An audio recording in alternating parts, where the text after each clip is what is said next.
Старый Сенбернар Бом сводил с ума всю семью последние несколько месяцев.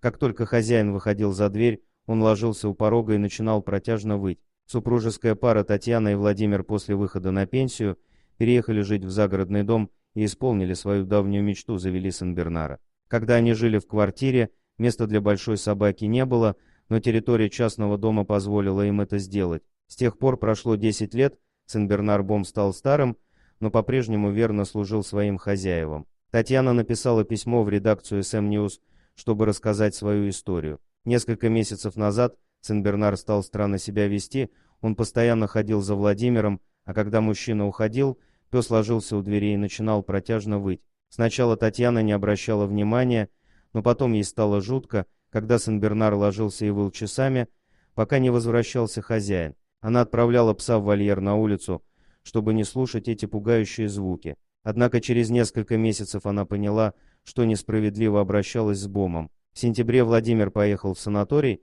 и перед этим сдавал анализы в поликлинике. Терапевт заметил отклонение от нормы и отправил на дополнительное обследование. К сожалению, оказалось, что у Владимира обнаружили начальную стадию рака, но, к счастью, операбельную и легко поддающуюся лечению. Для супругов эта новость была полной неожиданностью.